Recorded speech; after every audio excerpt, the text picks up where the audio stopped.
waste product of photosynthesis. If oxygen increases in solution, the source of that oxygen was photosynthesis, which means whenever the alga is doing lots of photosynthesis, I should pick that up as an increase in the amount of oxygen. If the light makes no difference in terms of photosynthesis, I shouldn't get an increase in oxygen. Oxygen should stay the same. Okay? So, I'm going to use the spectrophotometer, and I'm going to shine different colors of light on my alga. I'm going to start at 400, write down the amount of oxygen absorbed. So this is oxygen evolved, I should say, the oxygen given off at these different wavelengths, and then I'm going to plot that. So if I do this, I get an image that looks like this. Lots of oxygen is given off when the alga is in the presence of blue light. Lots of oxygen is given off when the alga is in the presence of red light, but you don't get much given off in the presence of green light. That makes sense? That's that black line up there. This is called an action spectrum. Okay, an action spectrum. This is plotting the amount of oxygen given off by our alga in the presence of different wavelengths of light. The low plot here is the one that we did on the previous slide, but they've been lined up to show us that the wavelengths of light that are heavily absorbed, blue and into a little bit of the green, and the reds, low absorbance in the green portion of the spectrum, that these match up really well with the action spectrum, which suggests that these three groups of pigments, chlorophyll A, chlorophyll B, and the carotenoids, are involved in photosynthesis, that they're driving the photosynthesis. Somehow these pigments are participating in the absorption of light in such a way that that energy can be channeled to the construction of organic molecules. Are you doing okay? All right? So far so good? All right. This slide is in here to remind me to tell you that we have lots of fancy pieces of equipment, and a lot of times biologists get obsessed with the fanciness of their equipment, or the amount of money it costs, or the amount of money they spent on doing this research project. And I am one of those people that happens to believe that you can do really good science without spending a lot of money. A lot of folks in the biology department do really good research on a shoestring budget. We're not bringing in millions of dollars, but I can do research with students that doesn't cost all that much, and I still feel if you ask the right questions, you can do a really good job with a little bit of money. Back in 1882, Engelmann figured out that the green portion of the spectrum was not important for photosynthesis, but the red and the blue portion of the spectrum were very important. And he figured that out in 1882 before oxygen probes, before spectrophotometers, right? He just came up with a really creative way to figure it out. What he did was he took a particular alga called Spirogyra. It's an epithet. So Spirogyra, no, that's the genus. It's all one word. That's the genus. So Spirogyra is the alga. It's also the name of a pretty bad psychedelic band from the 60s. You could probably YouTube them. They're really obnoxious. But in any event, Spirogyra is an alga. What he did was he put the alga, very long alga, on a microscope slide under his microscope. He shined light on Spirogyra, but he used a prism to break the light into the different components of the spectrum. The prism separated out the blue from the red, from the yellow, from the green, etc. Then on his slide he introduced some bacteria that use oxygen as a final electron acceptor in their ATP synthesis pathway. Notice I'm not calling it cellular respiration because we reserve that word for eukaryotes that use mitochondria. These bacteria do a similar process, but it's not called cell respiration. So they can move, and they will move to areas that have more oxygen because they need oxygen to do ATP synthesis, oxidative phosphorylation. So what he did was he left this system going for a while, and the idea is the bacteria, which start out everywhere, will begin to segregate out based on where are good places to be and where are bad. Notice there are lots of bacteria congregated around the blue and the violet, lots congregated around the red, but not much around the green. This is an action spectrum that was done in 1882. Okay? All right? It wasn't until a whole heck of a lot later that people supported this evidence with spectrophotometers and oxygen probes. Okay. All right. Now, the plant has in its leaf chlorophyll A, chlorophyll B, and the carotenoid pigments. We know these pigments are important for photosynthesis, right?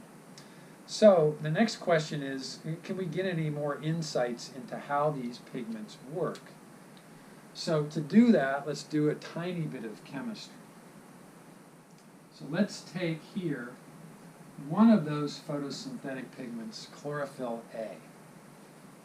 And let's set it down here, and let's hit the chlorophyll A with light that is of a wavelength that is absorbed by chlorophyll A. Okay, so it's going to be blue light or red light.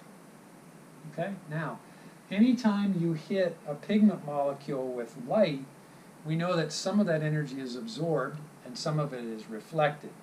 Some could also be transmitted, but it's actually the absorbed energy that I'm interested in here. And the question is, well, what happens to this absorbed energy? Well, in chlorophyll A, which is this molecule here, it has this long hydrophilic tail which keeps it in a membrane. And then there's this weird, like, heme group looking thing. If you looked at all at hemoglobin, there's a heme group. And that heme group in it has some nitrogen atoms with a magnesium kind of trapped inside of it. The technical term is chelation, C-H-E, chelation.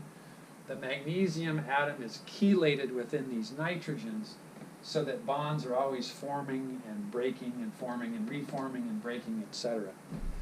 But the chlorophyll A takes the light energy and it focuses it down on this magnesium atom.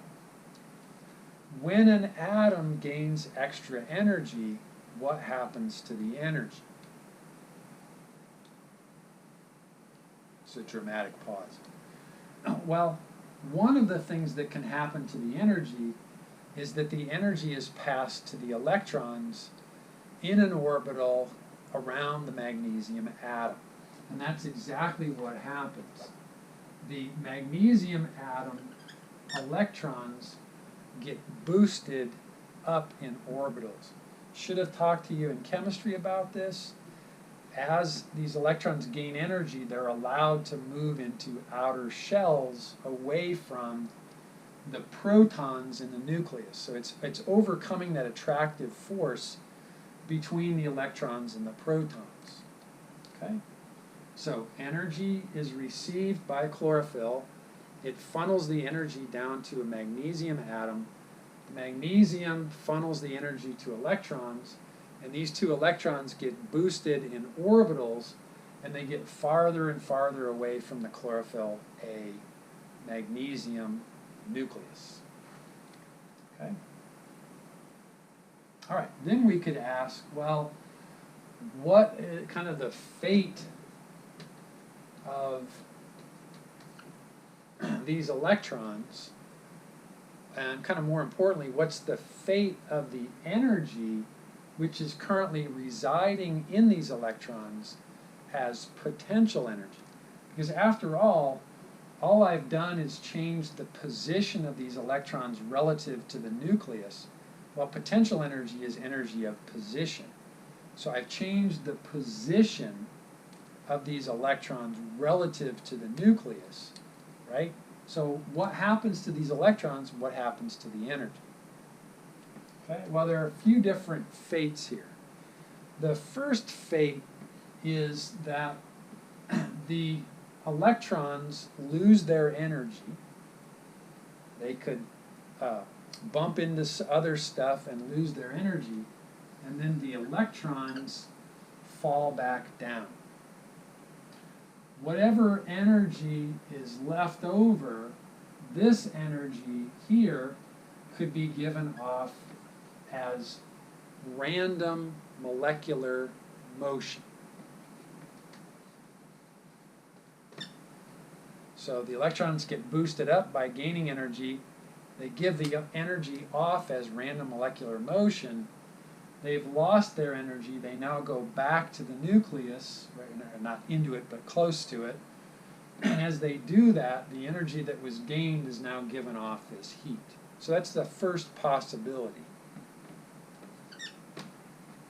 The second possibility is that the energy that's given off when the electrons fall back down is not given off as heat, but it's given off as a photon.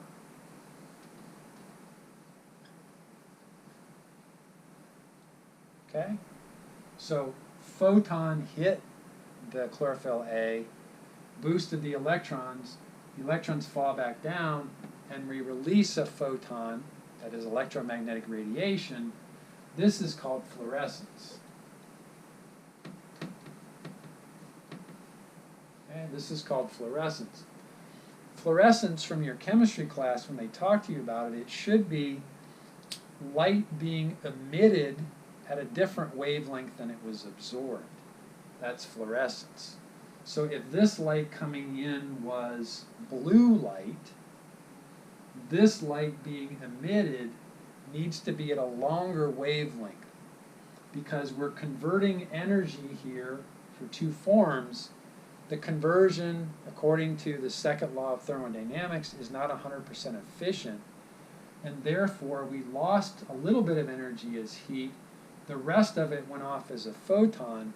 Well, a photon of longer wavelength light has less energy than a photon of shorter wavelength light.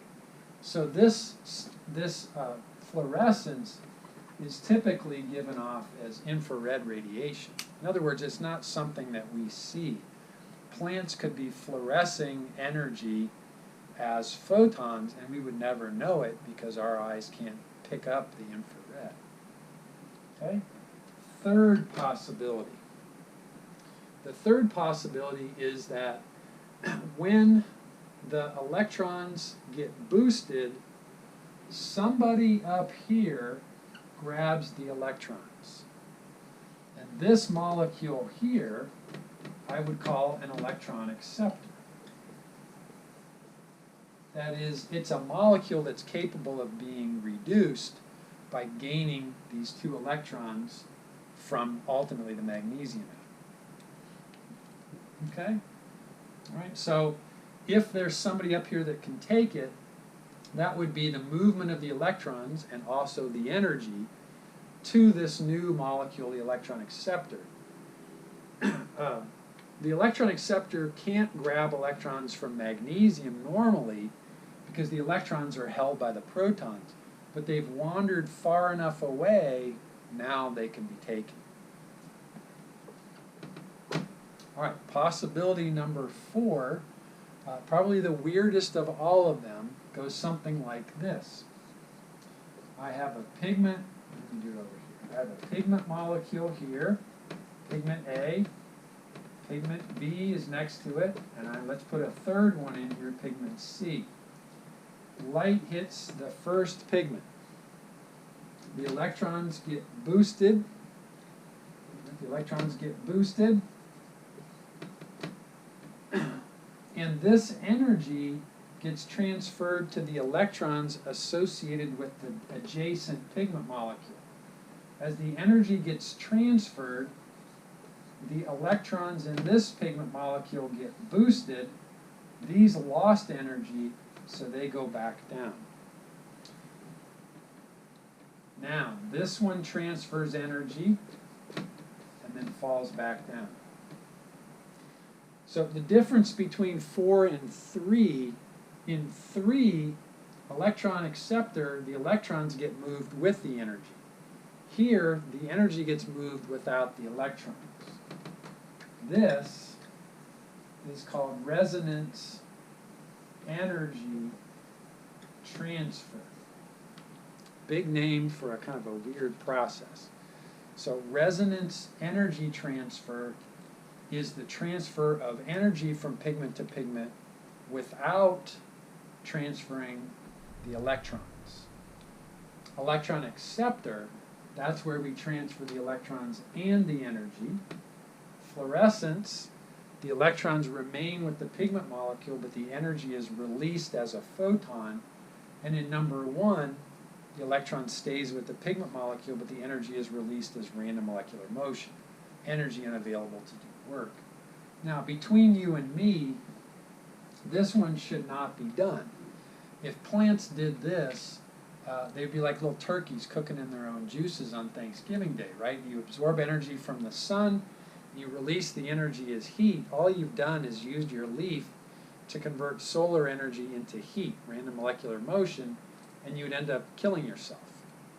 So we don't see this one in plants unless they're in big trouble, in which case, as soon as this starts to happen, the plant's going to die. This second one can be done, but it's done under stress. So when a plant is stressed, typically a situation like it doesn't have enough water, well, if it doesn't have any water, it can't do photosynthesis because you need CO2 and water to do photosynthesis. So if it doesn't have enough water, it can't do photosynthesis, but it's still absorbing all of this light in its leaves. It needs to have some way to flush the energy. So this fluorescence is a process by which plants can flush energy that they absorbed from the sun because they can't use it to do photosynthesis. Now, as an aside, there are lots of insects that feed on plants, and many of them prefer to feed on plants that are having trouble, they're stressed out. Because if the